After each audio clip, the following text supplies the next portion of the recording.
Kenapa Kiai Haji Hasyim Asy'ari mendirikan NU 31 Januari 1926? Karena merasa ketika Muhammadiyah sudah tampil 14 tahun sebelumnya, itu beliau melihat di NU itu nggak muncul-muncul ulamanya.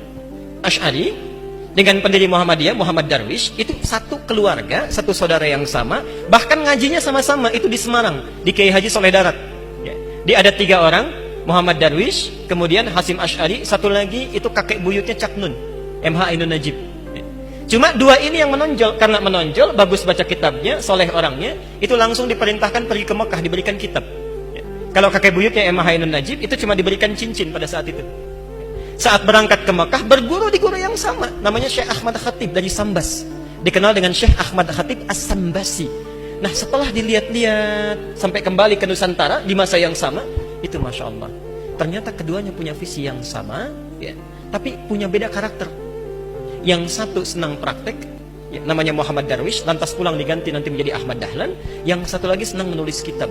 Nah, Hasyim Asy'ari ini menulis 19 kitab dalam hidupnya. Kami punya itu koleksinya, ada 19 kitab. Nah, sebelum beliau menulis dan mendirikan Nahdlatul Ulama itu, kayak aja Ahmad Dahlan kan senang praktek. Begitu pulang, menafsirkan surat Al-Ma'un, tidak tunggu nulis buku. Selesai kajian, buka pakaian luarnya, keluarkan uang yang dibawanya, sampaikan pada masyarakat, bikin rumah sakit, bikin pesantren, bikin sekolah, bikin macam-macam praktek. Hasyim Asy'ari mulai menulis. Saat meninggal Kiai Ahmad Dahlan 1924, difikirkan oleh beliau, ini seorang sudah meninggal dunia, ulama belum bangkit. Maka ditulislah kemudian kitab baru yang menjadi landasan lahirnya ormas baru disebut dengan Nahdlatul Ulama. Yang ingin saya sampaikan, kedua-duanya ini ternyata satu garis nasab yang sama. Bertemu di Maulana Ishaq. Jadi kalau kita urutkan, maaf, Muhammad Hasyim Al-Asy'ari bin Abdul Wahid, bukan Kang Wahid yang ini ya, itu ada Gunawannya, ini lain.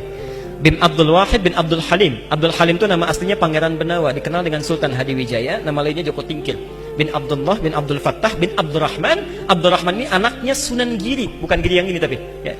Nah, Sunan Giri ini anaknya siapa? Anaknya Maulana Ishaq. Nah, di Maulana Ishaq inilah nyambung nasabnya. Kiai Haji Ahmad Dahlan bin Kiai Haji Abu Bakar bin Kiai Haji Sulaiman bin Kiai Murtado bin Demang Jurang Juru Kapindo bin Demang Jurang Juru Sapisan bin Kiai Gerbek bin Maulana Ishaq. Siapa Maulana Ishaq ini? Maulana Ishaq ini adalah anaknya Ahmad Jumadil Kubra, ya, salah satu wali yang dari 9 yang datang dari Mesir, dari 9 wali itu. Ahmad Jumadil Kubra ini siapa? Ya, ini adalah salah satu wali yang punya 2 anak. Saya belum teruskan nasabnya. Anak pertamanya dibawa ke Nusantara, namanya Maulana Ishaq, melahirkan 2 ulama tadi.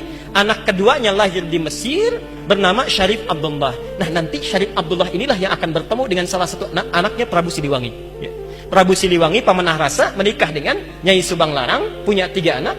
Anak pertama Walang Sungsang, lahir 1423. Anak keduanya Rara Santang, lahir 1426. Anak ketiganya Raja Sengara, lahir 1427.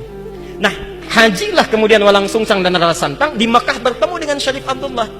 Walang Sungsang ganti nama jadi Abdullah Iman, Rara Santang ganti nama menjadi Syarifah Mudaim. Jatuh cinta Syarif Abdullah dengan Syarifah Mudaim, menikahlah, pulang ke Mesir, tinggal 20 tahun, melahirkan anak bernama Syarif Hidayatullah.